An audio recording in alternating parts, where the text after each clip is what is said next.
Hello people, very good morning everyone. I hope you're all doing really good. Very good morning everyone. Yes people. चलिए, very good morning everyone. Very good morning everyone. चलिए यारो, shall we start? Shall we start people? Shall we start?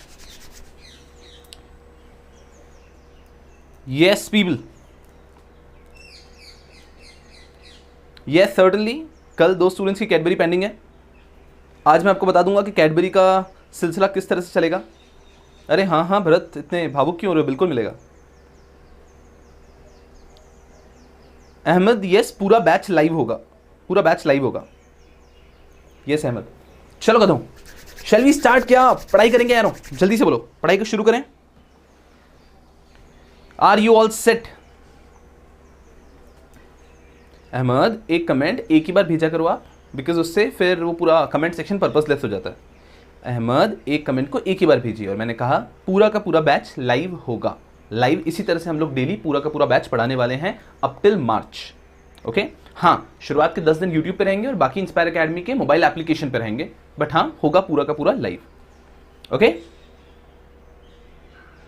अरे भरत, 100% मिलेगा आपको. 100% मिलेगा आपको.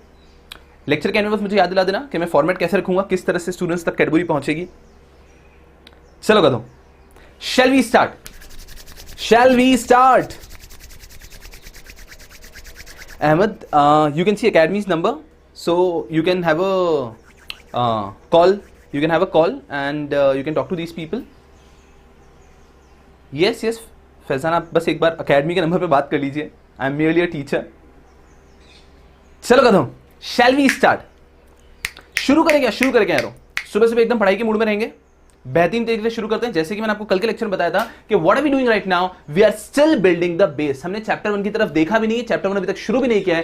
Chapter 1 हम तब शुरू करेंगे जब पूरा का पूरा बैच हमारा एक सरी का एक लाइन पे आ चुका है. तो जब पूरा बैच हमारी सबकी नींव सेम पोजीशन पे आ जाएगी, तब जाके हम फर्स्ट लेक्चर स्टार्ट करेंगे, फर्स्ट चैप्टर स्टार्ट करेंगे. टू बी वेरी फ्रैंक, चलिए, if you are all with me so let's start. चलिए कहता हूं, हमने कल के लेक्चर में क्या पढ़ा था? फटाफट से क्विक रिकैप रहेगा. क्विक रिकैप के अंदर हमने कल के लेक्चर में बेसिक्स शुरू किया था. एंड बेसिक्स के अंदर हमने क्या पढ़ा था? हमने ये पढ़ा था, फोकस करेंगे बहुत अच्छे से. चलो, यस पीपल, बेसिक्स में हमने क्या पढ़ा था? हमने स्टार्ट किया था the concept of incorporation and the concept of dissolution. Incorporation मैंने बताया कि what is incorporation. Incorporation is the birth of a company. एक कंपनी का जो जन्म होता है, that is known as incorporation. Incorporation जैसे ही हो गया, एक कंपनी का जन्म जैसे ही हो गया, कंपनी की होती है एक सेपरेट लीगल एंट्री. कंपनी का एक अलग अस्तित्व है. कंपनी के पास है परपेचुअल सक्सेशन. जैसे कि मैंने बताया, धीरूभाई अंबानी साहब ने बहुत साल पहले रिलायंस को इनकॉर्पोरेट किया था. तो उस दिन रिलायंस का जन्म हुआ था. एक दिन होगा, एक डेट होगा. जैसे कि हर एक का बर्थडे होता है, उसी तरह से कंपनी का भी इनकॉर्पोरेशन डे रहता है. उस दिन उस कंपनी का जन्म हुआ था. उस दिन से उस कंपनी का अलग अस्तित्व था, सेपरेट लीगल एंटिटी थी. और धीरूभाई अंबानी साहब का अपना अलग अस्तित्व था. धीरूभाई अंबानी साहब वाज अ नेचुरल पर्सन. तो natural person has to die, but company was a artificial person having separate legal entity. A company would never die. Company perpetual succession के साथ जिएगी, अमर है कंपनी. तो सर मतलब कोई भी कंपनी कभी खत्म ही नहीं हो सकती है? नहीं, ऐसा नहीं है. कंपनी खत्म हो सकती है, but company does not die a natural death. Company का करना होता है आपको डिसोल्यूशन. तो what is incorporation? Birth of a company, दिमाग में बैठ गया. What is dissolution? Death of company, दिमाग में बैठ गया. एकदम क्लियर है? तो incorporation is birth of a company, clear. Dissolution is death of a company, clear. चलो मुझे बताओ, इनकॉर्पोरेशन की पावर किसके पास है? आपकी कंपनी को इनकॉर्पोरेट कौन कर सकता है? उसके बाद में आप मुझे बताएंगे कि डिसोल्यूशन की पावर किसके पास है? आपकी कंपनी को डिसॉल्व कौन कर सकता है? कंपनी को इनकॉर्पोरेट कौन कर सकता है और कंपनी को डिसॉल्व कौन कर सकता है? कि सेंट्रल गवर्नमेंट ने पावर्स किनको दी है? Who can incorporate the company and who can dissolve the company? फटाफट से. Yes people. Answers. Who can incorporate the company? Who can dissolve the company? Very good, Avisha. Avisha, very good. ROC can incorporate the company. And then who can dissolve the company? Avisha, very good. NCLT can dissolve the company. Very good, Siddhi, very good, Heyman. सब लोग एकदम बेहतरीन तरीके से. तो company को incorporate करने का पूरा राइट किसको दे रखा है? ROC को. तो सेंट्रल गवर्नमेंट ने वो राइट दे दिया आरओसी को कि हे आरओसी आप कंपनीज को इनकॉर्पोरेट कर सकते हैं, और वहीं कंपनीज को डिसॉल्व करने का राइट सिर्फ मात्र केवल किसके पास है? एनसीएलटी के पास. आ भी क्लियर? अभी क्लियर? तो इनकॉर्पोरेशन का राइट है आरओसी के पास। तो अगर आज आप सीएस बन जाते हैं, जिस दिन आप सीएस बन जाते हैं उस दिन आपके पास कोई आता है कि कंपनी इनकॉर्पोरेट करनी है, तो आप कंपनी इनकॉर्पोरेट करेंगे आरओसी के पास जाके। और कोई एग्जिस्टिंग कंपनी वाला व्यक्ति आ जाता है कि हमें कंपनी को डिसॉल्व करना है, बंद करनी है, तो आपको जाना होगा एनसीएलटी के पास। चलो, सब मेरे साथ में, सब मेरे साथ में। Now understand. यार मुझे बताओ कि अगर आज मुझे डिसॉल्व कराना है कंपनी को, तो क्या मैं इमीडिएटली डिसॉल्व कर सकता हूं? क्या एक क्लिक में डिसोल्यूशन हो जाएगा? क्या एक क्लिक में डिसोल्यूशन हो जाएगा क्या? मुझे बताओ which procedure is more cumbersome, more difficult, incorporation और dissolution? ज्यादा डिफिकल्ट प्रोसीजर किसका है? इनकॉर्पोरेशन का डिफिकल्ट है या फिर डिसोल्यूशन का डिफिकल्ट है? बोलो कदम मुझे, इनकॉर्पोरेशन का डिफिकल्ट प्रोसीजर है या फिर डिसोल्यूशन? इनकॉर्पोरेशन का डिफिकल्ट प्रोसीजर है या फिर डिसोल्यूशन का डिफिकल्ट प्रोसीजर है? किसका प्रोसीजर ज्यादा डिफिकल्ट है?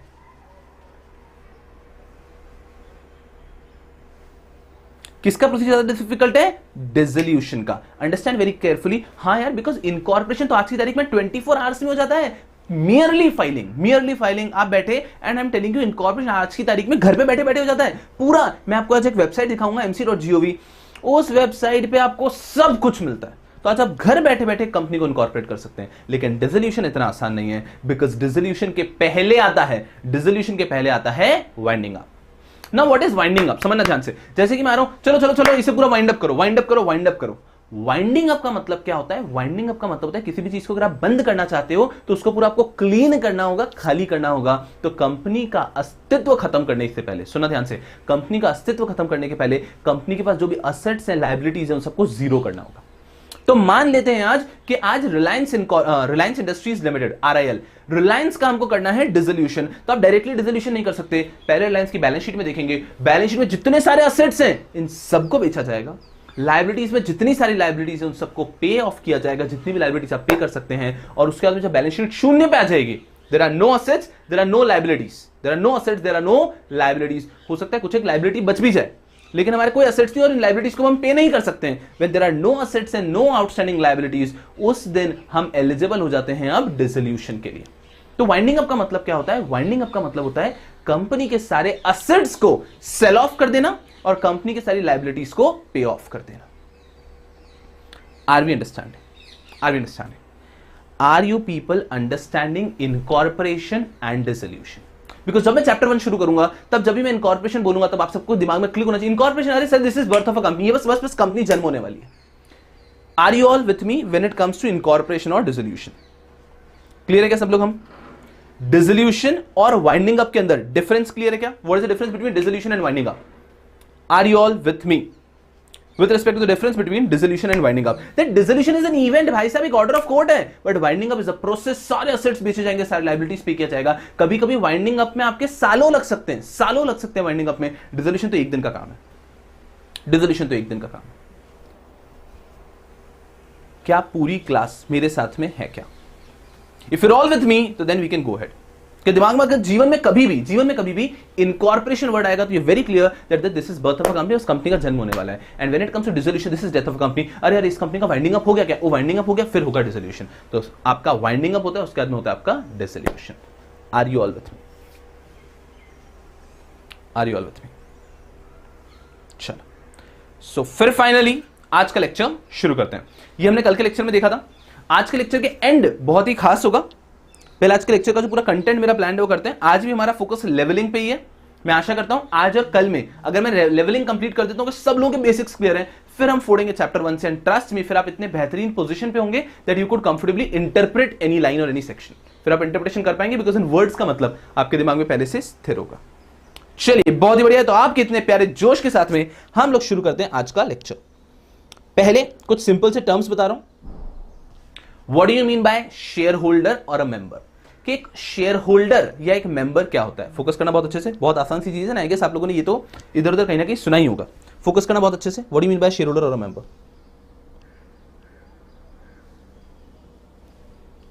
शेयर होल्डर और a member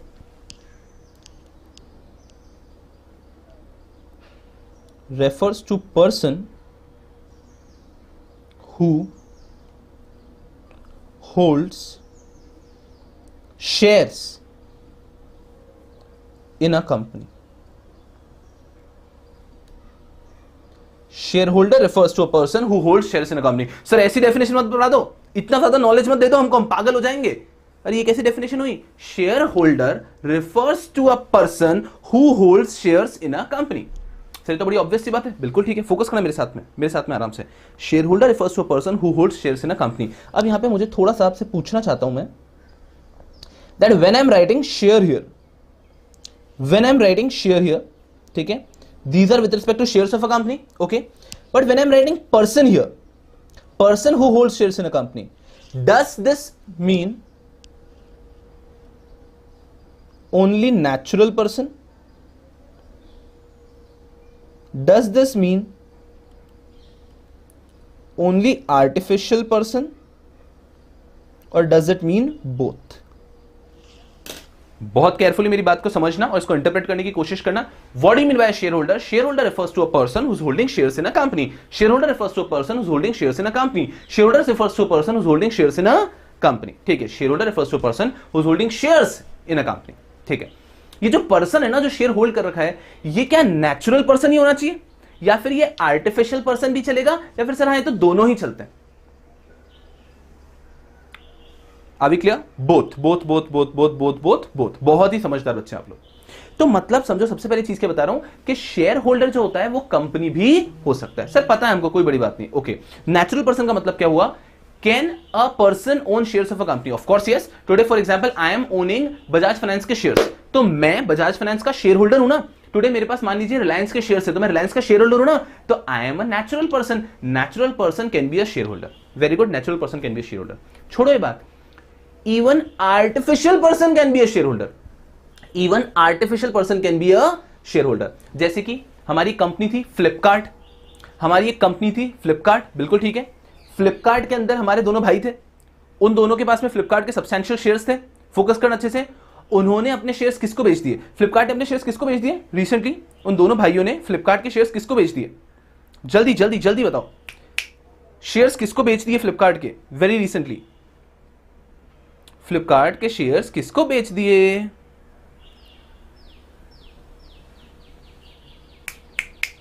yes yes yes, fast fast fast fast. Flipkart के शेयर्स किसने लिए थे? फ्लिपकार्ट के शेयर्स, बहुत ज्यादा पुरानी बात नहीं है। Walmart, yes yes, everyone is well aware. तो हुआ क्या, समझना ध्यान से, फ्लिपकार्ट के जो शेयर्स थे वो पहले हमारे भाइयों के पास थे। Are you understanding? ये इंडियन इंडिविजुअल्स थे, नेचुरल पर्सन थे, उनके पास शेयर्स थे, उन्होंने वो शेयर्स बेच दिए वॉलमार्ट को। वॉलमार्ट तो एक कंपनी है ना, वॉलमार्ट तो एक कंपनी है ना, तो बिल्कुल एक कंपनी के शेयर्स एक इंडिविजुअल नेचुरल पर्सन भी खरीद सकता है या फिर एक आर्टिफिशियल पर्सन भी खरीद सकता है। Are you understanding? बहुत ही बढ़िया बात बोली अभी, मैं बताऊं किसने? अविशा ने।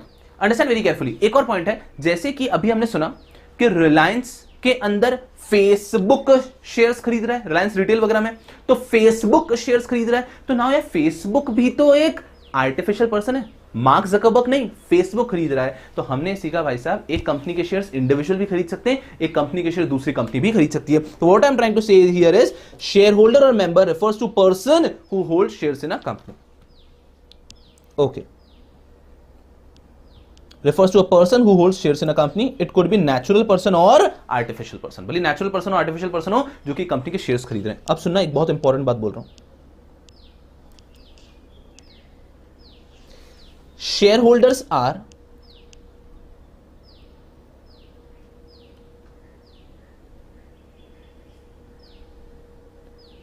like owners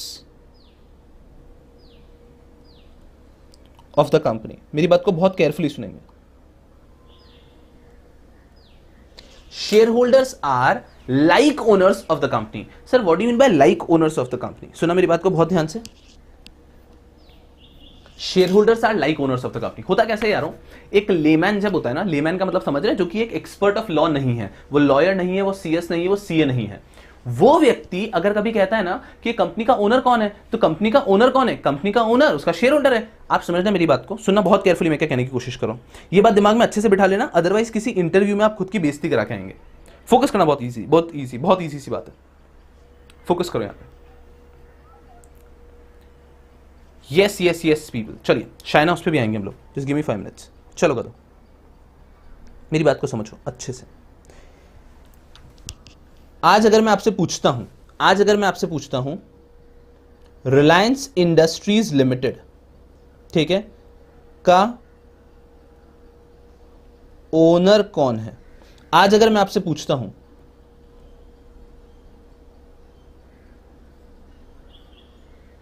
Flipkart, rather Flipkart नहीं रखते, उसमें और आप कंफ्यूज हो जाएंगे, मैं रख देता हूं फेसबुक, और पॉपुलर है।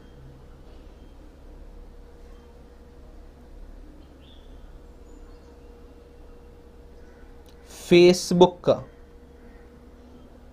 ओनर कौन है? या फिर मैं आपसे पूछता हूं एप्पल, एप्पल इनकॉर्पोरेशन का ओनर कौन है?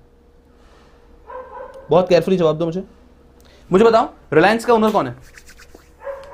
रिलायंस का ओनर कौन है? रिलायंस का ओनर कौन है? फेसबुक का ओनर कौन है? एप्पल इनकॉर्पोरेशन का ओनर कौन है? बोलो जल्दी से करो, रुका हूं आपके लिए। रिलायंस का ओनर कौन है?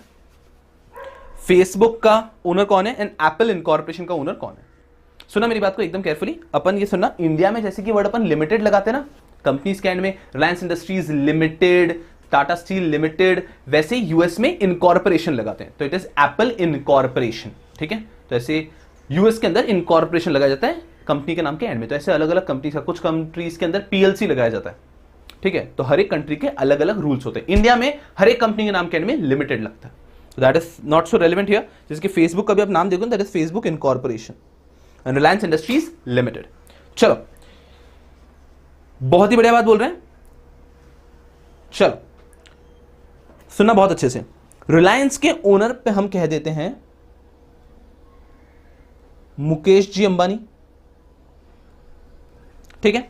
फेसबुक के ओनर पे हम लोग कह देते हैं मार्क ज़करबर्ग, और भी एक व्यक्ति, बट हम फोकस मार्क ज़करबर्ग पे करते हैं, और स्पेलिंग भी नहीं लिखूंगा पूरी में, मार्क ज़करबर्ग। और एप्पल, एप्पल के अंदर हम लोग अभी नाम लिख देते हैं स्टीव जॉब्स का, ठीक है। सब लोग मेरे साथ में रहेंगे, सब लोग मेरे साथ में रहेंगे, ठीक है, फोकस करना अच्छे से, ठीक है।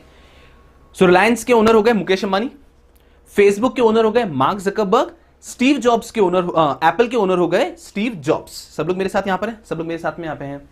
ये चीज अगर कोई, ये जो लाइन हमने यहां पे लिखी है ना, ये चीज अगर कोई लेमैन बोलेगा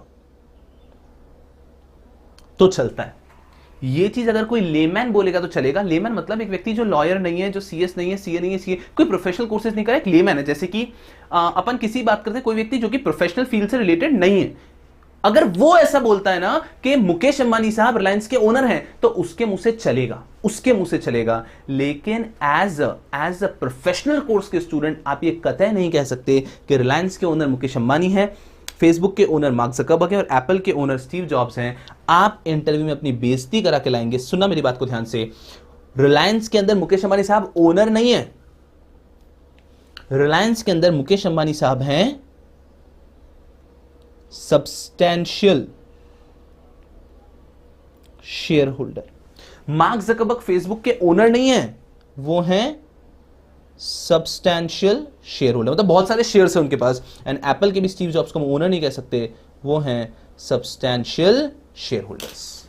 तो मेरी बात को बहुत अच्छे से समझना, बहुत अच्छे से समझना कि आज के बाद आप कभी भी ये नहीं बोल सकते हैं, मेरी बात को बहुत केयरफुली समझना, आज के बाद आप कभी भी ये नहीं बोल सकते हैं कि this person is the owner of this company. अरे कंपनीज में ओनर का फंडा होता ही नहीं है, एक कंपनी में कोई ओनर नहीं होता है, एक कंपनी के अंदर कोई भी ओनर नहीं होता है। इसका एक छोटा सा बारीक सा एग्जांपल देके समझाने की कोशिश करता हूं, मेरी बात को समझना अच्छे से। So these people are just substantial share holder. Substantial share holder का मतलब क्या? बड़े बड़े शेयर होल्डर है।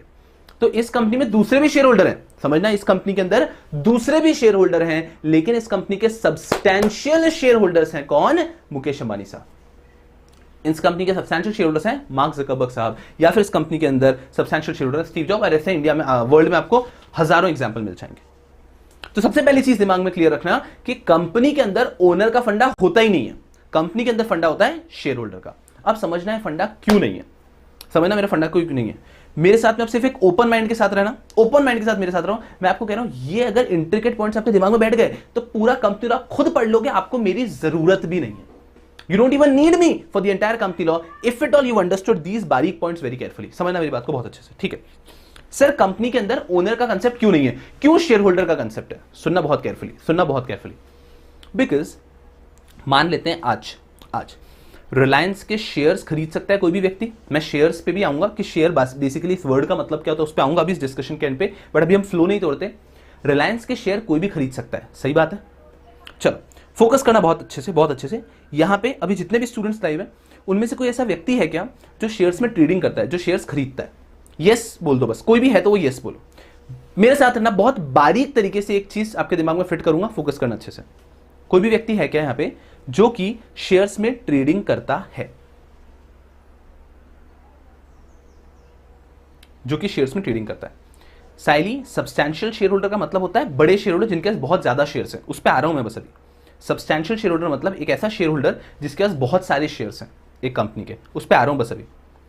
निखिल यस बोल रहे हैं, आलोक यस बोल रहे हैं, भूमि भी यस बोल रही है। निखिल, आलोक, भूमि, ऋतुजा यस, आप सब लोग शेयर्स में ट्रेडिंग करते हैं ऐसा कह रहे हैं, यश भी यस कह रहे हैं। आप सब मुझे बताइए कोई भी एक शेयर का नाम जो आपके पोर्टफोलियो में है, कोई भी एक शेयर जो आपने खरीद रखा है, आसान भाषा में कोई भी एक शेयर जो आपने खरीद रखा है, आपके डीमैट अकाउंट में कोई भी एक शेयर होगा, उसका नाम बताओ। यस, आप सब लोग ट्रेड करते हैं, बहुत अच्छी बात। मैं कह रहा हूं सिक्योरिटीज लॉ में आपको लाइव ट्रेडिंग करके बताऊंगा, तो जो बच्चे ट्रेड नहीं करते हैं वो वहां पे सीख सकते हैं कि ट्रेड कैसे करते हैं। खैर, एक पीस ऑफ कॉशन, मेरे हिसाब से जब तक आपका सीएस प्रोफेशनल क्लियर नहीं हो जाता तब तक ज्यादा ट्रेडिंग में दिमाग मत लगाना, कीपिंग इट अपार्ट। चलो, आलोक ने भेल बोला, बीएचईएल, और कोई कंपनी आने दो। ऋषभ रिलायंस कह रहा है, बहुत ही अच्छी बात है। आकाश के पास रेमंड्स के शेयर्स हैं, आलोक के पास अदानी पावर के शेयर्स हैं, विराज के पास विप्रो के शेयर्स हैं, ऋतुजा के पास आईडीबीआई के शेयर्स हैं। चलो हम एग्जांपल ले लेते हैं आकाश का। आकाश के पास में रेमंड्स के शेयर है फॉर एग्जांपल, ऋषभ के पास में रिलायंस के शेयर है, कोई भी, यश के पास टाटा मोटर्स के शेयर। चलो यश का एग्जांपल लेते हैं, सब लोग मेरे साथ में रहेंगे। यश आप में से एक व्यक्ति है जिसके पास टाटा मोटर्स के शेयर है। शांत हो जाओ बेटा जी, सब पक्षी सब यहीं, अभी आपको आवाज करनी है सारी। चलो तो यहां पे आ जाओ सब लोग। यश के पास टाटा मोटर्स के शेयर है, मेरी बात समझना, यश के पास टाटा मोटर्स के शेयर्स हैं, मतलब Yash is a share holder of Tata Motors. Tata Motors के बहुत सारे शेयर्स हैं, यश ने भी टाटा मोटर्स के कुछ शेयर्स खरीद रखे। मान लो टाटा मोटर्स के 1 लाख शेयर्स हैं, उसमें से यश ने शायद 10 शेयर खरीद रखे हैं, 10 शेयर खरीद रखे हैं। यश के पास टाटा मोटर्स के 10 शेयर हैं, तो यश टाटा मोटर्स का शेयर होल्डर है। सब मेरे साथ में आ रहना, सब मेरे साथ में आ रहना। यश टाटा मोटर्स का शेयर होल्डर है, ठीक है। Now understand very carefully. क्या यश किसी टाटा मोटर्स के शोरूम में घुस सकता है कि सुनो ना, ये जो आपका नेक्सन वेक्सन बना रहे हो ना आप, इसका आगे से ऐसा नहीं चाहिए, मुझको जो है ना ये आगे से वाले जो पूरा पोर्शन है ये अपन को क्या करना है, ये थोड़ा सा चेंज कर देना है, ये जो आगे की लाइट है ना ये हटा के यहाँ पे रिम लाइट्स लगा दो और यहाँ पे ऐसा चेंज कर दो, ठीक है ना, कल आऊंगा एक और चीज देखने के लिए, ये चेंज कर देना। क्या यश टाटा मोटर्स के शोरूम में घुस के कुछ चेंजेस कर सकता है क्या? क्या यश टाटा मोटर्स के शोरूम में घुस के कुछ चेंजेस कर सकता है क्या? पहला सवाल। दूसरा सवाल, क्या यश ऐसा कह सकता है कि टाटा मोटर्स के शोरूम में सुनो ना, ये कार है ना, ये हैरियर, ये मैं लेके जा रहा हूं, 2-3 दिन में लाता हूं, ठीक है ना। अरे मैं ओनर है भाई तुम्हारी कंपनी का, मैं ओनर है ना, मेरे पास आपकी कंपनी के शेयर्स हैं, मैं हैरियर लेके जा रहा है। अंदर बैठता है और मस्ती में हैरियर लेके निकल जाता है। क्या यश ऐसे नहीं निकलेगा, ऐसे निकलेगा यश। क्या यश ऐसा कर सकता है क्या? क्या यश ऐसा कर सकता है क्या? अरे भाई साहब, सवाल ही पैदा नहीं होता ना। आपको समझ में आ रहा है? सवाल ही पैदा नहीं होता ना। मतलब मैं आपको एक पॉइंट बता रहा हूं, बहुत केयरफुली समझना। आज की तारीख में मेरी बात जो बोल रहा हूं उसको दिमाग में इमेजिन करो। आज की तारीख में अगर रतन टाटा साहब, आज की तारीख में अगर रतन टाटा साहब को भी कार लेनी है तो वो ऐसे नहीं कर सकते by law that he is going to enter. Ratan Tata sahab, Yash के पास तो टाटा मोटर्स के थोड़े से शेयर्स होंगे ना, लेकिन रतन टाटा के पास तो टाटा मोटर्स के सबसे ज्यादा शेयर्स है, सब्सटैंशियल शेयर्स है, बहुत सारे शेयर्स हैं। रतन टाटा साहब भी ऐसे नहीं कर सकते कि किसी भी टाटा मोटर्स में एंटर कर लेंगे और बोलेंगे सुनो ना साहब ये वाली गाड़ी निकालो मैं लेके जा रहा हूं। नहीं कर सकते। व्हेन आई से नहीं कर सकते, नहीं कर सकते, नहीं कर सकते। Are you understanding? Are you understanding? Even Ratan Tata sahab उनकी कंपनी के शोरूम में घुस के कोई भी गाड़ी उठा के ले जा नहीं सकते। मेरा जो इंटेंट है वो आप तक पहुंच रहा है क्या? Share holder is not the owner of the company. आज आपके पिताजी का बिजनेस है, आपके पिताजी का कुछ भी बिजनेस, फॉर एग्जांपल मेरे पिताजी का किराने का बिजनेस है, तो क्या मेरे पिताजी आज अपनी शॉप पे गए हैं, उनको अगर चाहिए कि मुझे घर पर बिस्किट के पैकेट चाहिए तो वो लेके जा सकते हैं ना। वो ऐसे थोड़ी ना करते हैं कि इस जेब से बिस्किट 100 रुपए हुए ये निकाले और निकाल के उन्होंने अपने काउंटर में रख दिए, नहीं ना, बिकॉज वो अपने बिजनेस के ओनर है। Are you understanding? Are you understanding the point? एक बिजनेस के ओनर अपने पूरे कंट्रोल में होते हैं, जो चाहे वो कर सकते हैं, लेकिन share holders are not the owner of the company. मैं आपको क्या कह रहा हूं, आज की तारीख में मुकेश अंबानी साहब खुद भी रिलायंस के किसी भी स्टोर में जाके कोई चीज उठा के निकल नहीं सकते। अब ये बात अलग है कि ऑफ कोर्स के वहां भी व्यक्ति मना कैसे करेगा और उसका अलग तरीके से अकाउंटिंग किया जाएगा पूरा, बट अकाउंटिंग ऐसी तरह से किया जाएगा कि उन्होंने प्रैक्टिकली एक चीज ली है। तो आप मेरी बात को सिंपल तरीके से समझो कि share holders are not the owners of the company. Are you people with me? हम लोग और डिटेल में जाएंगे भी, रुकना। तो समझ में आ रहा है ना? तो कभी भी आप इनमें से किसी को भी मुकेश अंबानी को रिलायंस का ओनर नहीं बोल सकते। कल को कोई बोल रहा तो उसको करेक्ट करना। Are you understanding? इंटरव्यूज में to be very clear, no. In a company there is no concept of ownership, there is simply merely concept of share holdership. You can be a shareholder of a company, you can never become owner of a company. Are you all with me? No, Faizan, even promoter is not the owner of the company. रुकना, promoter is not the owner of the company, गलत मत समझना, मेरे को आने दो एकदम शांति से। चलो, तो इस लाइन पे सब लोग मेरे साथ सहमत है ना? That shareholders are like owner of the company. Owner नहीं होते, like owner मतलब ओनर जैसे होते हैं। चलती किसकी है? शेयर होल्डर्स की। बट कैसे चलती है सुनना, सब शेयर होल्डर्स को बुलाया जाता है, अभी मैं आपको पढ़ाऊंगा कैसे। सब शेयर होल्डर्स को बुलाया जाता है और सब लोग कंसेंसस में डिसीजन लेते हैं, उसे कहा जाता है शेयर होल्डर। तो share holders are like owners of the company, they are not the owners of the company.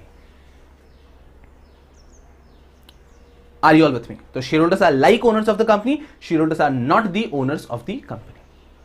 बहुत आराम से मेरी बात को अच्छे से समझना।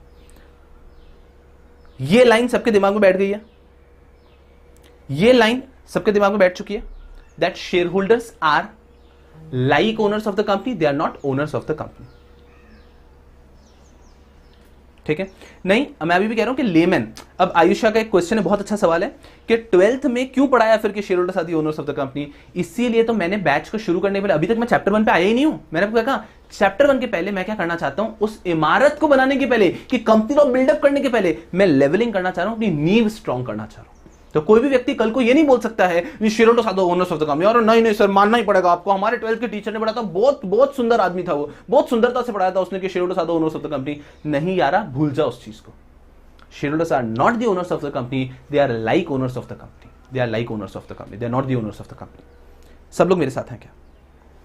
ठीक है, लेवलिंग हो गई। तो जो भी नींव में थोड़ा भी कच्चा पक्का था, वो सब लोग साथ में आ चुके हैं। चलो, अब एक और कंसेप्ट पे आते हैं, ये छोड़ के। What do you mean by share? चलो, what do you mean by share? ये जो मैं कब से कह रहा हूं, कंपनी का शेयर, आखिर क्या होता है ये वर्ड शेयर? सब लोग मेरे साथ रहेंगे? Are we clear? इसीलिए श्वेता, आई नो कि आपको बचपन में पढ़ाया होगा that share holders are the owners of the company, इसी कारण से मैं ये पढ़ा रहा हूं, मैं इसीलिए तो इतना टाइम वेस्ट कर रहा हूं। ठीक है? अरे मैं चैप्टर 1 शुरू करता, अभी हम आधा कंप्लीट कर लिए होते, बट जल्दबाजी नहीं, एकदम आराम से। आज के बाद आप लोग कहीं भी अगर कोई पूछेगा तो share holders are like owners of the company, there is no concept of ownership in a company. Company के अंदर होते हैं शेयर होल्डर्स। तो मुकेश अंबानी साहब भी अगर आज रिलायंस से कुछ लेना चाहते हैं तो ऐसे उठा के नहीं निकल सकते, because is not the owner, he is merely the share holder of the company. Are we clear? चलो कहता हूं एकदम आराम से।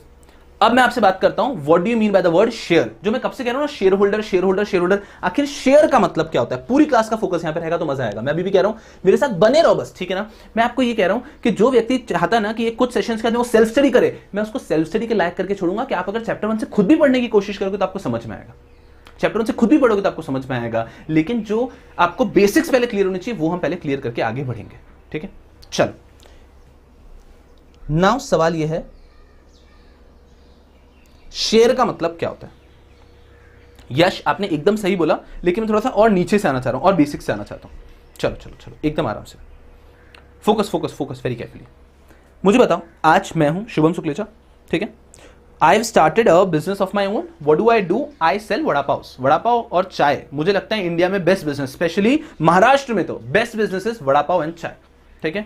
मेरा धंधा क्या है? मैं वड़ा पाव और चाय बेचता है। ठीक है? मस्त ऐसे सुबह तैयार होता है, मस्त भाई, एकदम मस्त नहा धो के जेल वेल लगा के सूट वूट पहन के, और मैं जाके वड़ा पाव और चाय बेचता है। सुनना मेरी बात को बहुत केयरफुली, वड़ा पाव चाय बेच रहा है मैं, फोकस अच्छे से। ये मेरा शॉप है, ये मैं बैठा है शुभम सुखलेचा, मैं बेचता है वड़ा पाव 10 रुपए में, चाय 10 रुपए में। फोकस करना अच्छे से, फोकस वेरी केयरफुली। मैं वड़ा पाव और चाय बेच रहा है, इस शॉप का नाम मैंने रखा है Shubham Shuklecha vada pav tea centre. Shubham Shuklecha vada pav tea centre, इसका सोल प्रोप्राइटर हूं मैं, इसका सोल प्रोप्राइटर हूं मैं। अभी क्लियर, इसका सोल प्रोप्राइटर हूं मैं। हाँ, जैसे कि महाराष्ट्र में वड़ा पाव चाय बहुत फेमस है, बाहर पोहा चाय फेमस है, मतलब एमपी साइड राजस्थान साइड तो भाई पोहा चाय मतलब दीवानों जैसे हो जाएंगे, दीवानों जैसे। अभी हम लोग कंसेप्ट पे फोकस करते हैं, बाद में बात करूंगा कि यहाँ पे अगर कोई एमपी का है ना तो एमपी का तो मैं दीवाना है, दीवाना एमपी के खाने पीने का। तो चलो वहां नहीं जाते हम लोग, अभी यहाँ पे आते हैं। Shubham Shuklecha vada pav tea centre, I am the sole proprietor, ठीक है। बिजनेस का पूरा प्रॉफिट होता है, बिजनेस का पूरा प्रॉफिट होता है ना, जब पूरा प्रॉफिट किसको मिलता है? Shubham Shuklecha is the sole proprietor. Focus करना अच्छे से, सोल प्रोप्राइटर, सोल प्रोप्राइटर हूं मैं। पूरा प्रॉफिट किसको मिलता है? पूरा प्रॉफिट मुझे मिलता है ना, कोई डाउट की बात ही नहीं है। सोल प्रोप्राइटर हूं ना, तो पूरे धंधे में जो भी प्रॉफिट या लॉस जो भी होता है, हम प्रिज्यूम करते हैं प्रॉफिट हो रहा है, प्रॉफिट हो रहा है तो पूरा का प्रॉफिट मैं लेके जाऊंगा। सोल प्रोप्राइटर हूं मैं, मेरी बात को समझना, सोल प्रोप्राइटर हूं ना, तो ये पूरा जो प्रॉफिट है, पूरा का पूरा प्रॉफिट शुभम शुक्लेचा का है। सब लोग मेरे साथ है ना, कोई तकलीफ की बात ही नहीं है। अब मुझे लगा यार नहीं यार, एक और बिजनेस करता हूं, वो मैं पार्टनरशिप में कर रहा हूं। मेरी बात को बहुत केयरफुली समझना। अब मैंने एक दूसरा बिजनेस लगाया, इंडिया में दूसरा बेस्ट बिजनेस बता रहा हूं, वड़ा पाव चाय के बाद में, वड़ा पाव चाय के बाद में दूसरा बेस्ट बिजनेस है इंडिया में मिठाई की दुकान। यह मैंने किया शुभम शुक्लेचा और ऋतु भंडारी के साथ मिलकर। ऋतु भंडारी और शुभम शुक्लेचा, हम दोनों ने मिलकर एक पार्टनरशिप स्टार्ट कर दी। फोकस करना बहुत अच्छे से, हम दोनों ने मिलकर एक पार्टनरशिप स्टार्ट कर दी, और अब यह है Shubham Shuklecha Ritu Bhandari sweets, sweet shop, simple sweet shop. और हम लोग यहां पे मिठाई बेच रहे हैं। मेरी बात को बहुत अच्छे से समझना, हम लोग यहां पे मिठाई बेच रहे हैं। हम लोग, हमने बहुत मेहनत करके मिठाई बेची, जो प्रॉफिट हुआ, फॉर एग्जांपल हमारी पार्टनरशिप है 50-50, 1:1 की पार्टनरशिप है। अब इस प्रॉफिट के दो हिस्से होंगे ना, अब इस प्रॉफिट के दो हिस्से होंगे ना, एक ले जाएगा शुभम शुक्लेचा, एक ले जाएगी ऋतु मैम। बिल्कुल क्लियर है? तो ऋतु भंडारी मैम एक हिस्सा ले जाएगी और एक हिस्सा शुभम शुक्लेचा अपने पास में रख लेगा। समझ में आ रहा है ना? बिकॉज यहां पे क्या था? Partnership. The share of Ritu Bhandari in this partnership is 50% and the share of Shubham Shuklecha in this partnership is 50%। सब लोग मेरे साथ में है ना? बहुत आसान, बहुत आसान। अब समझना ध्यान से, ऋतु और मैं बैठे थे, हमने सोचा यार सुनो यार, इस बिजनेस को अलग लेवल पे लेके जाने की, मिठाई बनाएंगे हम ऐसा हल्दीराम जैसे कि मिठाई बनाएंगे, एक्सपोर्ट एक्सपोर्ट एक्सपोर्ट, बहुत ज्यादा एक्सपोर्ट करना है। बहुत केयरफुली समझना। मैंने कहा यार अभी यार देखो, ये जो बिजनेस चला रहे ना, ये बिजनेस चलाने के लिए हमें कुछ 20 लाख रुपए चाहिए थे, तो 10 लाख शुभम शुक्लेचा ने दे दिए थे, 10 लाख ऋतु भंडारी ने दे दिए थे, और हम लोगों ने बिजनेस मिलकर बिजनेस चला लिया। अब जो हम बिजनेस सोच रहे हैं कि हम चाहते हैं ऑल ओवर इंडिया कोई मिठाई खाए, कोई स्नैक्स खाए, कोई नमकीन खाए तो हमारी खाए, तो हमारी खाए। Are you understanding? तो हमें और एक्सपोर्ट हमारी नमकीन। I am telling you, Haldiram, Haldiram is one of the best example. आप वर्ल्ड के किसी भी कंट्री में चले जाओ, जहां पे भी थोड़े बहुत इंडियंस है, वहां पे आपको हल्दीराम मिल जाएगा। हल्दीराम हर जगह पे मिल जाएगा। हल्दीराम इतना पॉपुलर ब्रांड है all over the world, all over the world. So my point is, हमारा सपना वैसे करना है यार। अब हमारा अभी का जो कैपिटल था 20 लाख रुपए था, अब 20 लाख रुपए से तो ये सपना पूरा होना नहीं है। हमने एस्टिमेशन लगाया कि अगर हमें ऐसा करना है कि हमारा बिजनेस वर्ल्ड वाइड चले, तो हमें कितना पैसा चाहिए। हमारा हिसाब है भाई साहब, अगर वो करना है ना, तो हमें चाहिए फॉर एग्जाम्पल 5 करोड़ रुपए। हमें चाहिए 5 करोड़ रुपए।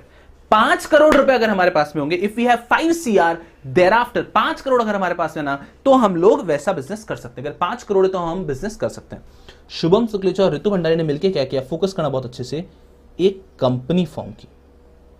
ठीक है, कंपनी का नाम रख दिया sweet something something something, sweet ABC limited, sweet ABC limited करके कंपनी फॉर्म की। सुनना, हमें चाहिए 5 करोड़ रुपए, हमें चाहिए 5 करोड़ रुपए। मेरी बात को बहुत अच्छे से समझना। हमने कहा क्या करें? हमने कहा एक काम करते हैं, कंपनी का पब्लिक इशू कर देते हैं। कोई भी व्यक्ति जो इस कंपनी के अंदर ओनर बनना चाहता है, जो भी इस कंपनी के अंदर ओनर बनना चाहता है, ओनर जैसा बनना चाहता है, वो व्यक्ति इसके शेयर्स खरीद लेगा। मेरी बात को अभी भी साथ में समझते रहना, मेरी बात को। तो इन्होंने क्या किया? 5 लाख शेयर्स इशू किए ऑफ ₹100 ईच। इस कंपनी ने 5 लाख शेयर्स इशू किए ऑफ ₹100 ईच। मेरी बात को बहुत अच्छे से समझना, 5 लाख शेयर्स ऑफ ₹100 ईच, बहुत केयरफुली, ठीक है। अब ये है कंपनी, ये है कंपनी, ये 5 करोड़ रुपए इनको चाहिए थे, ठीक है। इसके लिए इन्होंने इशू किए 5 लाख शेयर्स ऑफ ₹100 ईच, बहुत केयरफुली समझना। अब ये कंपनी में अभी तक जैसे ये शुभम सुक्लेचा के अकेले का था, पूरा कंट्रोल मेरा था, यहां पे शुभम सुक्लेचा और ऋतु भंडारी का था, आधा आधा कंट्रोल हुआ। अब यही जो अब कंपनी बन रही है, इसमें कंट्रोल बट रहा है। मेरी बात को बहुत केयरफुली समझना, इसमें कंट्रोल बट रहा है।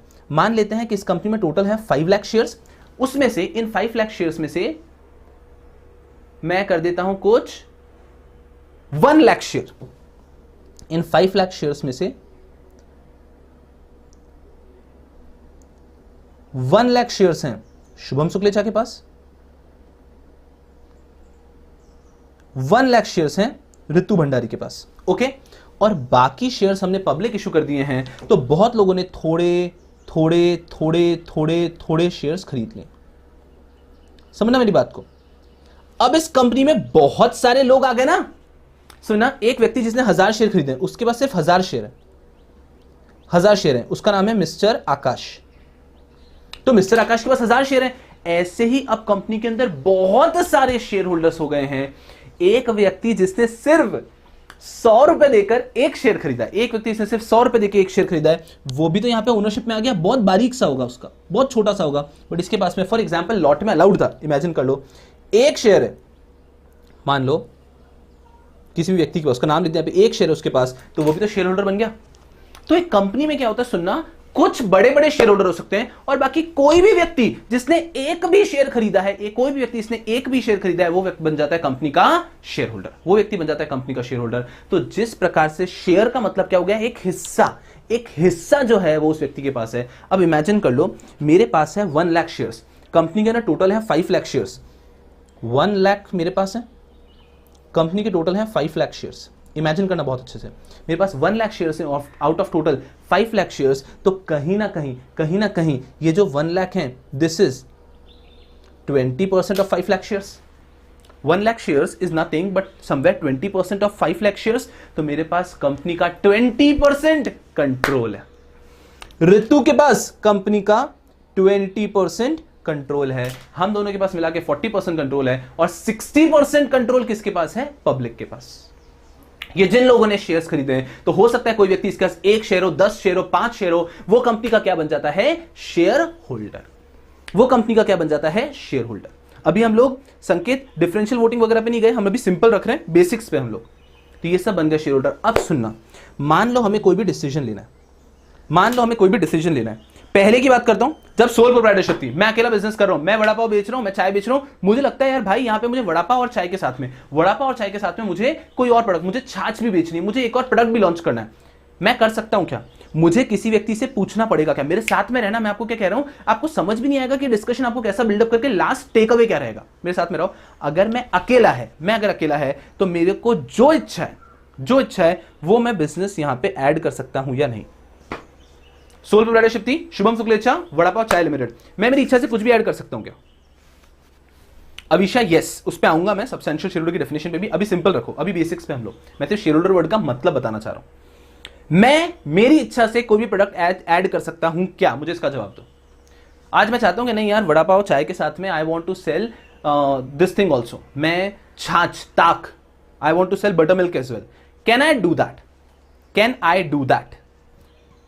Yes, everyone is saying yes, I can, of course. मुझे किसी से पूछने की आवश्यकता है क्या, नहीं। अब यहां पर आ गया दूसरे केस में, पार्टनरशिप के अंदर शुभम सुक्लेचा ऋतु भंडारी। अब हम लोगों को लगता है ये मिठाई की शॉप है ना, इसके साथ में we want to start other things as well, कि यार ये मिठाई की शॉप इतना चल नहीं रही, एवरेज है, हम चाहते हैं कि ये प्रोडक्ट भी लॉन्च करें, या कोई भी चीज चेंज करना चाहते हैं, लोकेशन चेंज करना चाहते हैं। मैं क्या अकेला डिसीजन ले सकता हूं क्या? सेकेंड केस में, when I am into partnership, can I take a decision all alone? Now, in the second case, I cannot take the decision all alone because I've got a partner. Both of us will have to consult and then we can take the decision. Are you people understanding? अब जब partnership हो गई तो जैसे share बटा profit का, वैसे control भी तो बटा, और उसी प्रकार से अब आप लोग खुद समझोगे कि एक कंपनी के अंदर एक कंपनी के अंदर आज मैं या ऋतु हम लोग चाहे तो जो इच्छा है वो डिसीजन ले लेंगे क्या? जो इच्छा है वो डिसीजन ले लेंगे क्या? नहीं। थर्ड केस में हम बिल्कुल हमारी इच्छा से डिसीजन नहीं ले पाएंगे। हमारी इच्छा से हम डिसीजन क्यों नहीं ले सकते? पब्लिक का पैसा लिया है और उनसे धंधा कर रहे हो ना, पब्लिक से पैसा लिया और पैसे से बिजनेस कर रहे हो, तो आपको उन सबका भी अप्रूवल लेने की आवश्यकता होगी। आपको भी अप्रूवल लेने की आवश्यकता होगी। तो कंपनी के अंदर इस कारण से किसी को भी ओनर नहीं कहते हैं। मैं आपको क्या कह रहा हूं, यहां पे Shubham Shukla is the owner, यहां पे शुभम शुक्ला ऋतु भंडारी को भी ओनर कह सकते हो आप, बिकॉज दो ही तो लोग हैं। लेकिन यहां पे भाई साहब कोई भी ओनर नहीं होगा। हम सब लोग सिर्फ मात्र केवल क्या हैं? Share holder. हम लोग सिर्फ मात्र केवल क्या हैं? Share holder. और share holders have the power to control the company, but depend करता है सब लोग मिलकर क्या डिसीजन मेकिंग करते हैं।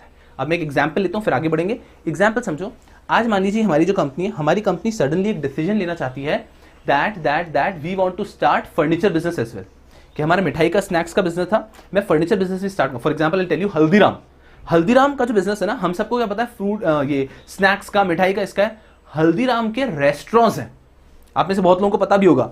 हल्दीराम के रेस्टोरेंट्स हैं, आई एम टेलिंग यू, नागपुर बोलो, दिल्ली बोलो, यहाँ पे हल्दीराम के बहुत प्यारे प्यारे रेस्टोरेंट्स हैं, हैदराबाद में, राइट। उसके अलावा नागपुर में, if I am correct, Haldiram का वाटर पार्क भी है। हल्दीराम का वाटर पार्क है नागपुर में। अभी क्लियर? तो अलग अलग बिजनेसेस हो सकते हैं। तो आज हमने सोचा हम यहां से हमारा भी एक अलग बिजनेस करना चाहते हैं। हमने कहा हम फर्नीचर बिजनेस स्टार्ट करना चाहते हैं। फोकस करना अच्छे से, हम फर्नीचर बिजनेस स्टार्ट करना चाहते हैं। यार यहां पे इतने लोगों से हमने पैसा भी तो लिया था, तो आज क्या शुभम शुक्ला, ऋतु भंडारी अपनी इच्छा से क्या बिजनेस कर लेंगे कि हाँ चलो फर्नीचर बिजनेस स्टार्ट कर रहे हैं? नहीं, हमें एक मीटिंग बुलानी होगी कि सारे शेयर होल्डर्स, जिन जिन के पैसे से हम धंधा कर रहे हैं, सारे शेयर होल्डर्स यहां पे आ जाओ। सारे शेयर होल्डर्स को बुलाया जाएगा, सबको खड़ा किया जाएगा, फिर पूछा जाएगा क्या आप सब लोग अग्री करते हैं अगर हम लोग ये एक नया बिजनेस स्टार्ट करें? तो फिर उन सबसे वोटिंग होगी, और वोटिंग में अगर मेजॉरिटी आपके साथ है, अब उसमें ऑर्डिनरी रेजोल्यूशन, स्पेशल रेजोल्यूशन सब मैं पढ़ाऊंगा धीरे धीरे, अभी सिर्फ कंसेप्ट दिमाग में बिठाओ। अगर मेजॉरिटी आपके साथ है तो ही आप डिसीजन कर सकते हो, तो ही आप वो डिसीजन ले सकते हो।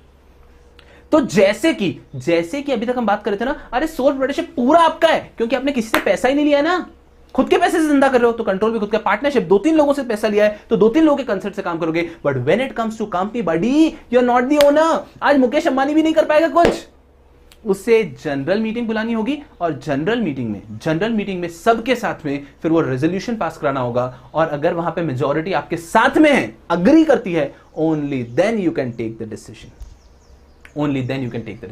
सर यार ये तो कंपनी बहुत तकलीफ वाली बात है। अरे तभी तो पूरा सब्जेक्ट बनाया आपका ऊपर, आपके लिए पूरा सब्जेक्ट क्यों बनाया? बिकॉज कंपनी चलाना इतना आसान काम नहीं है, बहुत तकलीफ वाली बात। और इतना तकलीफ वाली, इतना कॉम्प्लिकेट क्यों किया है? सर हमने पार्टनरशिप एक्ट तो ऐसे पढ़ लिया था, बहुत इजी था। सर कंपनीज एक्ट इतना बड़ा क्यों है? बिकॉज कंपनीज एक्ट में आप पब्लिक के पैसे से धंधा कर रहे हो, you are actually doing business with the money of public, and this is the biggest issue involve. क्यों कंपनीज एक्ट इतना कॉम्प्लेक्स है? आप अगर खुद के पैसे से धंधा करोगे तो किसी को प्रॉब्लम ही नहीं है ना, आपसे करो जो करना है, डूबना है डूबो। लेकिन अगर आप लोगों के पैसों से धंधा करोगे तो भाई साहब, माइंड माय वर्ड्स, फिर चलेगा नहीं।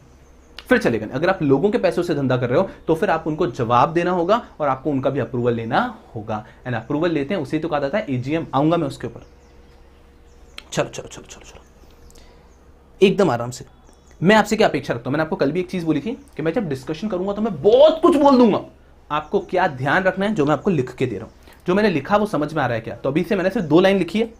पहली line, share holder refers to a person who holds shares in the company. Person can be natural और artificial. And second, share holders are like owners of the company. Share holders are like owners of the company. ये सबके दिमाग में clear ना? That share holders are not the owners of the company, they are like owners of the company. Are you all with me on this?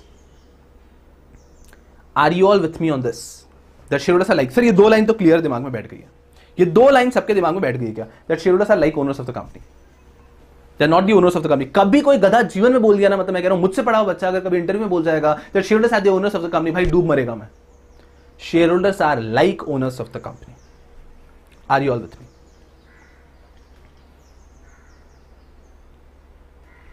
सब लोग ठीक है? अब समझना, शेयर होल्डर और मेंबर को अभी आप लोग सिनोनिमसली यूज करो। शेयर होल्डर बोला आपने, मेंबर बोला, चलेगा। थोड़ी देर जैसे जैसे आगे बढ़ेंगे सब्जेक्ट में, मैं आपको बताऊंगा शेयर होल्डर और मेंबर में डिफरेंस होता है, तो वो हम सही समय पे पढ़ेंगे, अभी नहीं पढ़ रहे, अभी हम बेसिक्स में। अभी मैंने सीएस एग्जीक्यूटिव शुरू भी नहीं किया, ठीक है? चलो अब आता है सवाल, who are the directors? Focus करना अच्छे से, वेरी केयरफुली।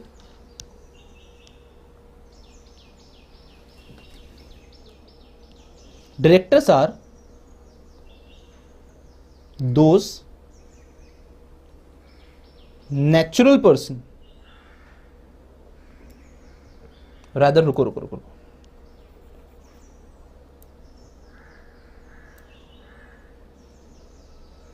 person who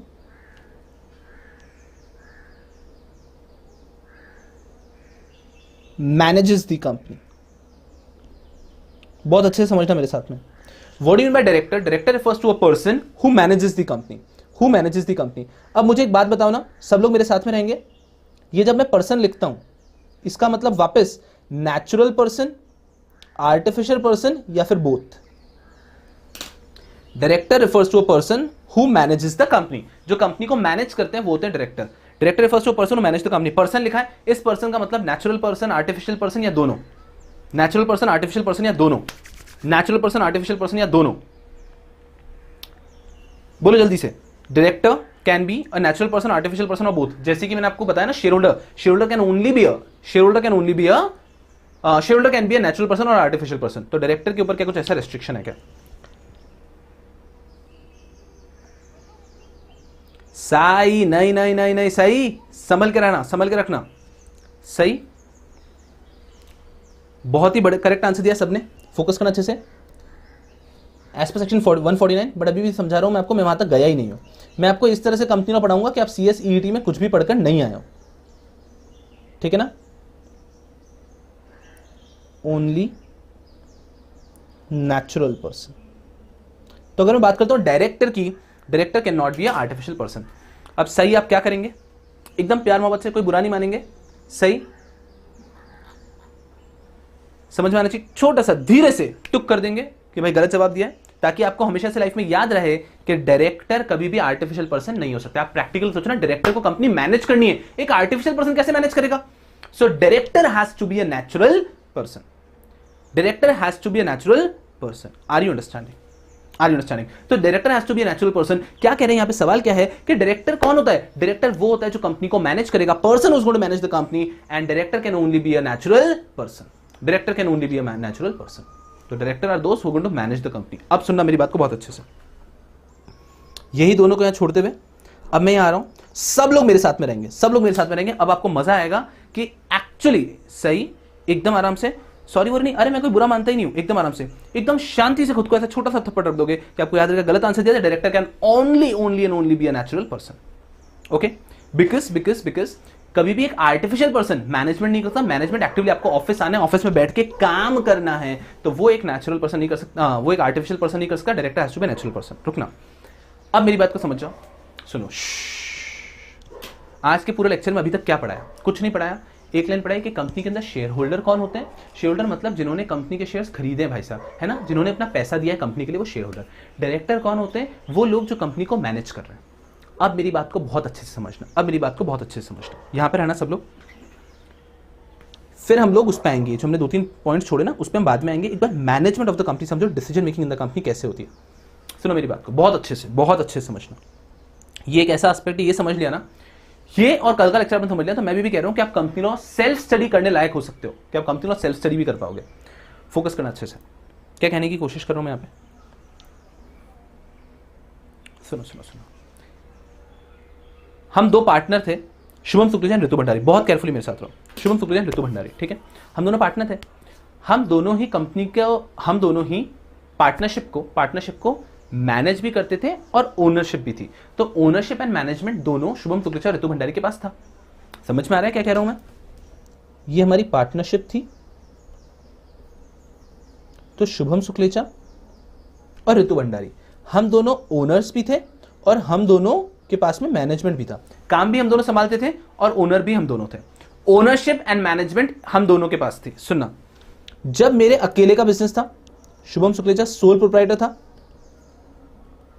तब ओनरशिप भी मेरे पास थी और मैनेजमेंट भी मेरे पास था. सही है ना? सही है ना?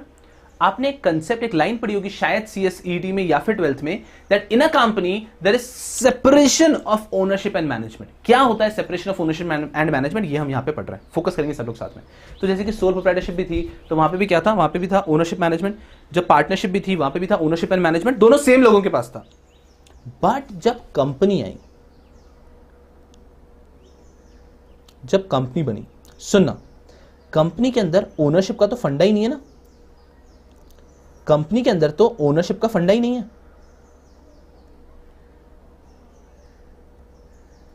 कंपनी के अंदर ओनरशिप की जगह क्या होता है? Share holders.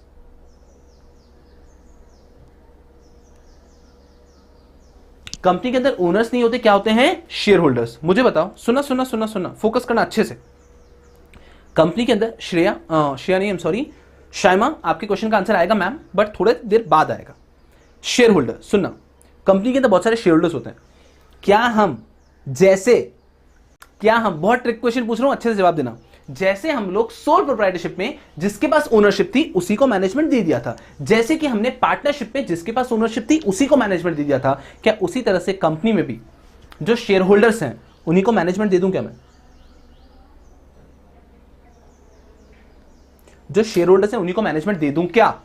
मेरा सवाल है आप सबसे, बहुत केयरफुली जवाब देना। मैं आपको क्या कितनी बार समझा रहा हूं कि बस मेरे साथ बने रहो यहां पे। ये बेसिक्स हो गए ना, आपको किसी की जरूरत नहीं पड़ेगी आगे, सारा इंटरप्रिटेशन का खेल होगा, सब आप खुद से कर सकोगे। बेसिक्स क्लियर कर लो एक बार अच्छे से। मेरा सवाल था, जैसे कि सोल प्रोप्राइटरशिप में मेरी कंपनी है, ओनरशिप मेरे पास है, तो कंट्रोल भी मेरे पास था, मैनेजमेंट भी मेरे पास था। पार्टनरशिप में भी मेरे पार्टनरशिप है, कंट्रोल भी मेरे पास था, मैनेजमेंट भी मेरे पास था। कंपनी में मैं शेयर होल्डर हूं, तो क्या कंट्रोल मैनेजमेंट मेरे पास रहेगा क्या? दे देते हैं ना? अरे मुझे सुनो ना यार, दे देता हूं यार, देने दो ना, ऐसे क्या कर रहे हो? अरे सुनो, देने दो ना। अरे नो नो नो, अरे रोको, कैसे, क्या मारपीट क्या कर रहे हो यहाँ पे? संभालो संभालो अपने आपको। दे देता हूं ना यार, प्लीज दे दो ना। चलो मुझे बताओ, आप लोग क्यों नहीं देने दे रहे हो? क्यों ऐसा सब लोग गुस्से में नो नो नो लिख रहे हो कि नहीं नहीं सर, कंपनी में आप शेयर होल्डर्स को मैनेजमेंट मत दे दो, कंट्रोल मत दे दो, ऐसा क्यों? क्यों नहीं? क्यों का जवाब दो मुझे, क्यों नहीं दूं मैं? शेयर होल्डर्स को कंट्रोल क्यों नहीं दूं? नहीं, मुझे जवाब चाहिए। Why should I not give control to shareholders? Why not?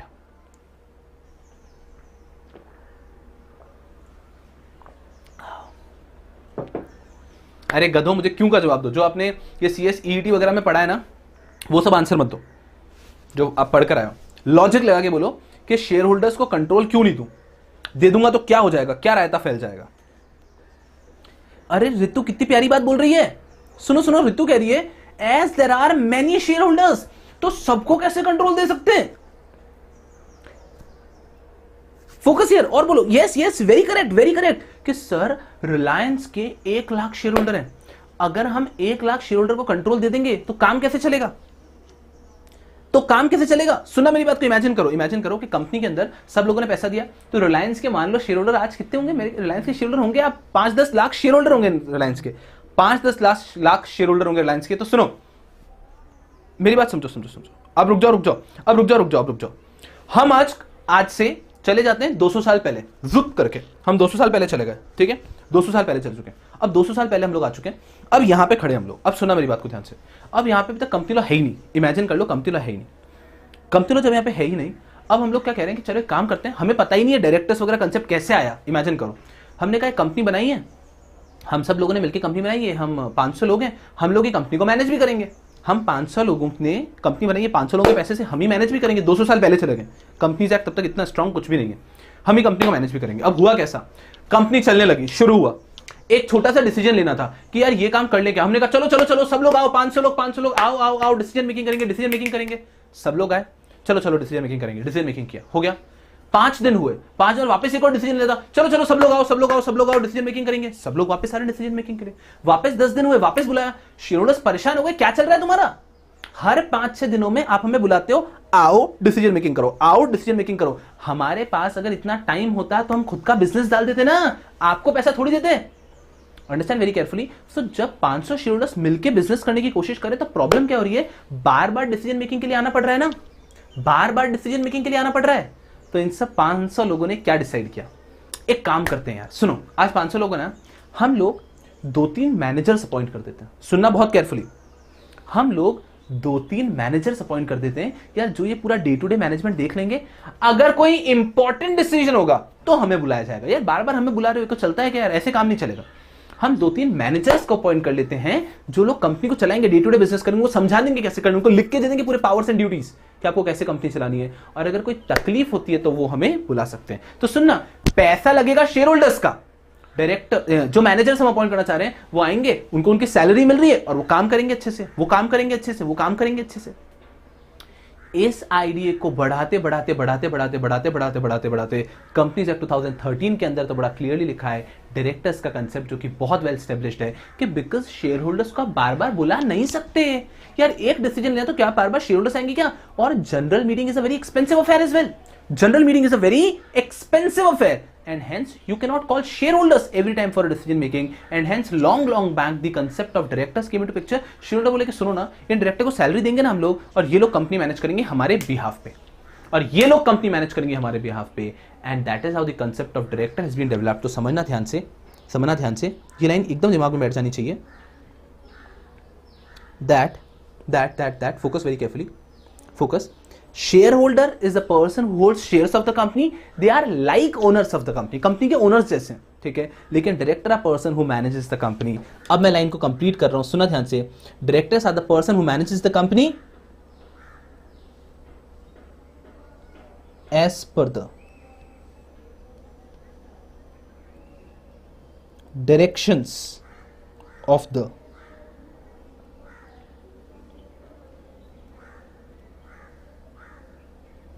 as per the directions of the shareholders.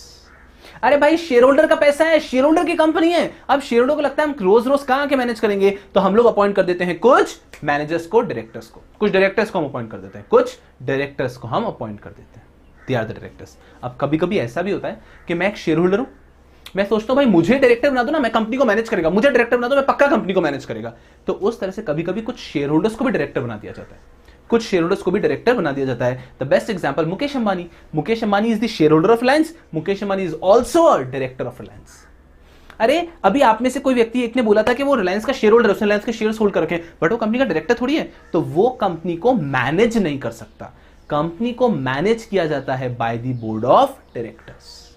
Company को मैनेज किया जाता है by the board of directors, और कंपनी में पैसा जो देता है वो लोग होते हैं शेयर होल्डर्स. तो अल्टीमेटली किसकी चलेगी? शेयर होल्डर्स की.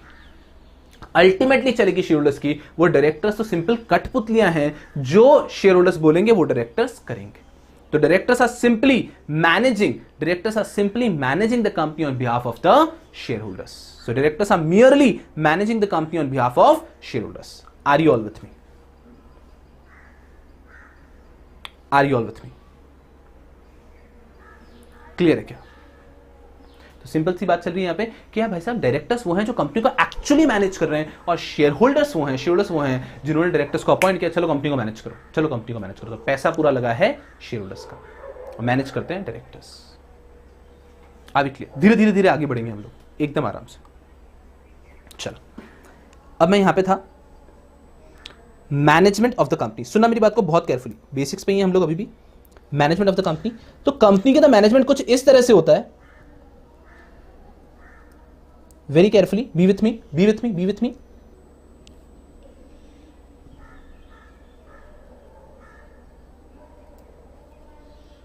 For the एकदम लेमैन लैंग्वेज, बेसिक्स अभी तक कंपनी और शुरू भी नहीं किया है, चैप्टर 1 पे गए भी नहीं है बेसिक्स में. For the day to day decision making,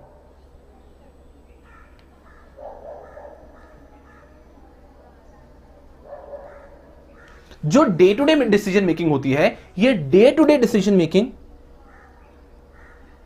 करते हैं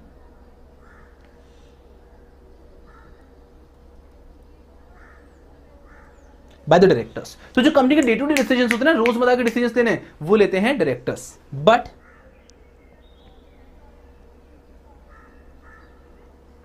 इंपॉर्टेंट डिसीजंस, जो कंपनी की इंपॉर्टेंट डिसीजंस हैं, जो कि डे टू डे नहीं कभी कभी डिसीजन लेने होते हैं, मर्जर एक्विजिशन ऐसे बड़े बड़े डिसीजंस है ना, ये आज भी कौन लेते हैं?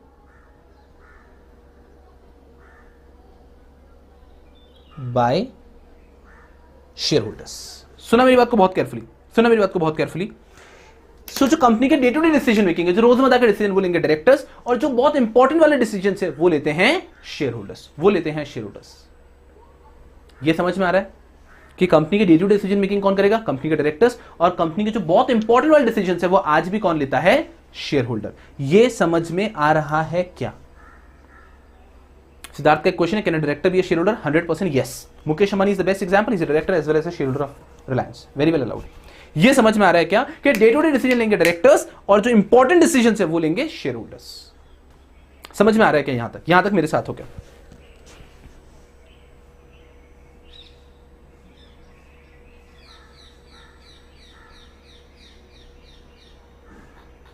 यहां तक मेरे साथ हो क्या? एकदम सिंपल लैंग्वेज में बोलो, यहां तक मेरे साथ हो क्या? सब गधे मेरे साथ में? यहां पे सब मेरे साथ में है गधे? Yes people, focus here. So for the day to day decision making directors लेंगे, and important decision share holders लेगा। अब आपके दिमाग में सवाल आ सकता है कि सर हमें बता दो ना फिर कि ये कौन कौन से इंपॉर्टेंट डिसीजन है जो शेयर होल्डर लेते हैं और कौन कौन से डे टू डे डिसीजन वो डायरेक्टर लेते हैं। अरे वही तो पूरे कंपनीज एक्ट में लिखा है। तो जब हम आज कंपनीज एक्ट पढ़ेंगे ना, तब ऐसा ही तो होता है कि this power will be exercise by board of directors, तो वो बोर्ड करेगा। This power will be exercise by share holders, तो वो शेयर होल्डर्स करेंगे। Are you all with me? Clear है यारों? एकदम केयरफुली। इसके आगे अभी नहीं पढ़ाऊंगा, अगला लेक्चर बहुत इंपॉर्टेंट है। मैं कहां लेके जाऊंगा सुनना, अगले लेक्चर में आपको एक कंसेप्ट बताऊंगा that what do you mean by the directors, what do you mean by board resolution, and share holders के लिए भी कैसा रहता है यारों, सुनना।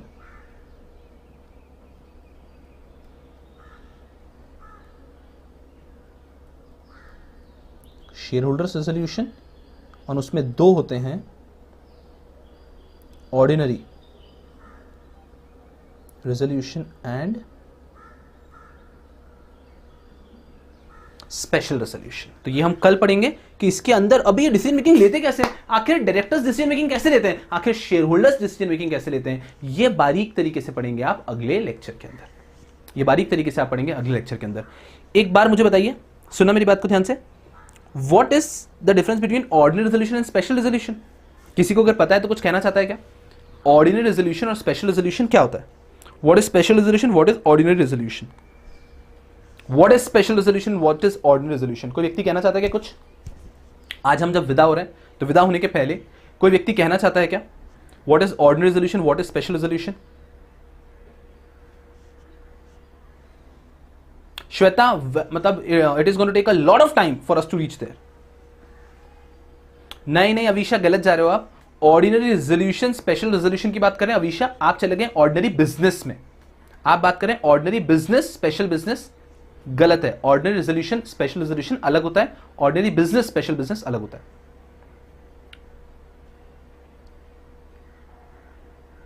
चलो, ऑर्डिनरी रेजोल्यूशन स्पेशल रेजोल्यूशन में कोई व्यक्ति कह रहा है 3/4 of majority is special resolution and simple majority is ordinary resolution. इसको कल हम पढ़ेंगे तब आपको मजा आएगा कि एक्चुअल स्पेशल रेजोल्यूशन क्या होता है। एक जनरल मिथ कैसा है, गलतफहमी आप में से बहुत लोगों को हो सकता है करेक्ट भी बताओ, फोकस करना, बट एक गलत मानसिकता क्या होती है कि 51% मतलब ऑर्डिनरी, 75% मतलब स्पेशल। नहीं, गलत है। मेरा एक सवाल, मैं एक सवाल के साथ में लेक्चर एंड कर रहा हूं, फोकस करना बहुत अच्छे से। मेरा एक सवाल है, अगर एक कंपनी में 100 शेयर्स हैं, 100 शेयर होल्डर है, हर एक के पास एक एक शेयर है, मेरा क्वेश्चन साथ में समझना, इस क्वेश्चन पे लेक्चर एंड कर रहा हूं। ये सब लिखने का मौका मैं आपको दूंगा, आज नहीं कल दूंगा, अभी कुछ नहीं लिखना है क्योंकि मेरे को कंप्लीट करना बाकी है ना। इस चार्ट को मैं कंप्लीट करूंगा फिर आपको लिखवाऊंगा। एक क्वेश्चन पे लेक्चर एंड कर रहा हूं, क्वेश्चन सुनना केयरफुली, कल उसका आंसर आपको देना है, फिर लेक्चर स्टार्ट होगा। एक कंपनी है, उसके अंदर 100 शेयर होल्डर्स है, ठीक है, अभी कोई आंसर नहीं देगा, कल देना है उसका आंसर। कंपनी के 100 शेयर होल्डर्स है, हर एक के पास एक एक शेयर है, कंपनी ने मीटिंग करी, अभी मैं सब कुछ पढ़ाने वाला हूं, जनरल मीटिंग वगैरह सब पढ़ाऊंगा, बट एक बार आपको पहले क्वेश्चन दे रहा हूं। कंपनी ने एक मीटिंग करी शेयर होल्डर्स की, उनमें 100 में से 60 शेयर होल्डर्स आए ही नहीं, 100 में से 60 शेयर होल्डर्स आए ही नहीं, सिर्फ 40 शेयर होल्डर्स आए। उनमें से 30 शेयर होल्डर्स ने वोट किया फेवर में, 10 लोगों ने वोट किया अगेंस्ट में। सुना मेरे क्वेश्चन को वापस, मैं आपको क्वेश्चन क्यों दूं ताकि आप सोचते रहें। एक कंपनी के 100 शेयर होल्डर हैं, मीटिंग, हर एक के पास एक एक ही शेयर है, मीटिंग में 40 पीपल वर प्रेजेंट, 30 ने फेवर में वोट किया, 10 ने अगेंस्ट में वोट किया। क्या स्पेशल रेजोल्यूशन पास हुआ है? क्या स्पेशल रेजोल्यूशन पास हुआ है? क्या 100 शेयर होल्डर्स हैं, हर एक के पास एक एक शेयर है, उनमें से 60 लोग तो आए ही नहीं, 40 लोग आए हैं, सिर्फ 40 लोग आए। 40 में से 30 people have voted in favour and 10 people have voted against. My question to you is क्या स्पेशल रेजोल्यूशन पास हुआ है? क्या स्पेशल रेजोल्यूशन पास हुआ है क्या? ये आप कल मुझे आंसर देंगे। डेली मैं ऐसा कुछ क्वेश्चन दूंगा। मुझे अगर लगता है कि इसने सही में बेहतरीन तरीके से आंसर दिया है तो उस व्यक्ति को कैडबरी मिलेगी। अब कैडबरी किस माध्यम से मिलेगी? प्रोफेशनल का जो मेरा लाइव वर्चुअल बैच चल रहा है उसमें मैं कैडबरी देता हूं। अब कैडबरी किस माध्यम से दी जाती है, दैट अभी तो हमारे लिए बिल्कुल असंभव है कि हम आप तक कैडबरी भिजवाएं। So then the team is going to Google pay और पेटीएम यू 101 रुपीज। तो 101 रुपीज की आप कैडबरी लेंगे, खाएंगे, एकदम खुशहाल रहेंगे। This is just to ensure that your motivation level is always high. And professional के बच्चे जब इससे मोटिवेटेड रहते हैं तो आप लोग तो 100% मोटिवेटेड रहेंगे। कल 2 बच्चों की, सुनो गधों, सब येस नो आंसर दे रहे हो, समझ में नहीं आता है क्या? पागल हो क्या गधों? कह रहा हूं कल आंसर देना है इसका, कल आंसर देना है। तो ये क्वेश्चन देख लो, सुन लो, समझ लो, अच्छे से मेहनत करके आना, कल आंसर देना। कल 2 बच्चों की कैडबरी हुई थी। I think one was Bharat and there was another person. दोनों अपने जो भी पेटीएम नंबर या गूगल पे नंबर है वो दोनों यहाँ पे फटाफट से कमेंट सेक्शन में दे दो, तो आपको टीम 101 जो है वो गूगल पे कर देगी, पेटीएम कर देगी, and that will be sorted. सुना मेरी बात को ध्यान से। एक और सवाल है आपके लिए, एक सवाल ये हो गया, दूसरा सवाल and the lecture is going to get over. ये सारा पेन डाउन मैं कल करवाऊंगा। दूसरा सवाल है, इंडिया में कितने आरओसी हैं और इंडिया में कितने आरडी हैं? इंडिया में कितने आरओसी हैं, कितने आरडी हैं, ये भी आपको बताना है। ये मैं आपको कल बतवाऊंगा, कल पढ़ाऊंगा आरओसी क्या होता है, आरडी क्या होता है। बट अगर कोई व्यक्ति चाहे तो रिसर्च करके आ सकता है इंडिया में कितने आरओसी और कितने आरडी हैं। कोई भी आंसर नहीं करेगा, ये रिसर्च करके आएंगे, बड़ा मजा आएगा कल, ठीक है? चलो कथों, that will be all from my side. Thank you so much for your nice patience, and I'm gonna see you people tomorrow, and just give me some time so that I could just build up all the basics, and once the basics are done, and then we are going to actually start chapter number 1, and then you'll feel Kamtila is actually a cakewalk. Okay? Thank you so much for your nice patience. अरे गधों, सब लोग क्या Paytm number दे रहे हो? सिर्फ भरत को देना है और एक और स्टूडेंट था कल जिसको मैंने बोला था। ये दोनों लोग अपने 2 Paytm number and you'll get 101. Thank you so much for your nice patience. I'll see you tomorrow. Tada. Okay?